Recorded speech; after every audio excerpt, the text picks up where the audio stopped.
The way that I would describe it is you have three different types of consumers in the marketplace today. You have your traditional consumer who basically consumes information and searches for information in using traditional media sources.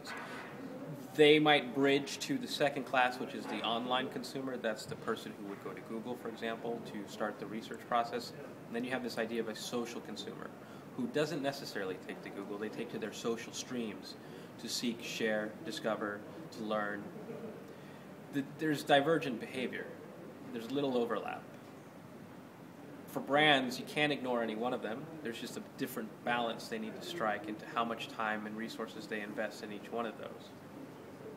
However, for those who have a solid base within social, I would like to think of Facebook as their website for the social web.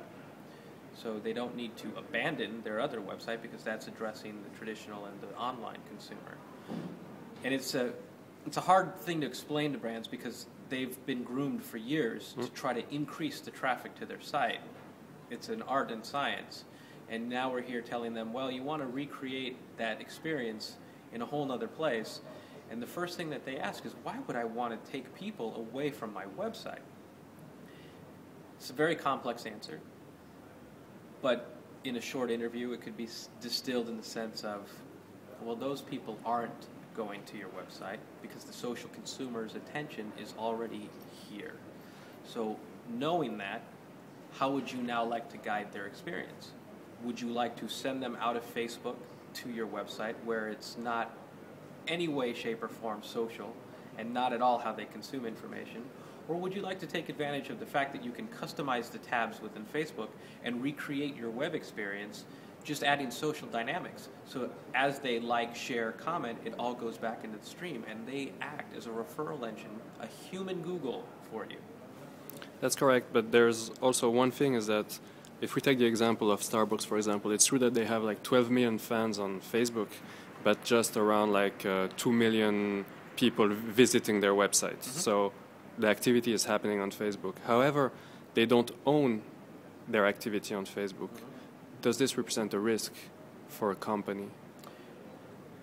There is,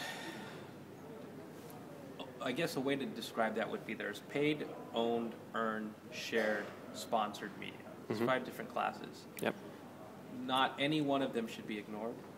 They should be cultivated. I own my consumer on the website, I guess to some extent, but really, which is my growth segment? Which is my growth market?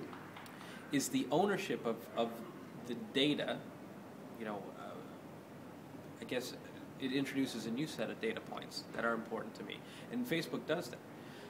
I now start to measure the relationship, the nature of my community in Facebook by things that have value, like interactions and ways. For example, F-commerce is a great way to demonstrate how you can convert clicks into sales, and how then you can improve conversion metrics, because you still can put Google Analytics within your tabs to get interesting data about that activity. But we have to think about it in this way, and it's a little bit different. Now, I would say this, that Starbucks has 12 million fans, but also the challenge in this new marketing landscape is that sounds like a good number. But the reality is, do we know it's a good number based on clicks to action, conversions? Do we know how many of those 12 million are interacting on a daily basis? And that's the way that we have to start thinking about this, because right now I think we take great sense of pride and accomplishment in the number of fans or followers we have, when we should start looking at how do we increase engagement.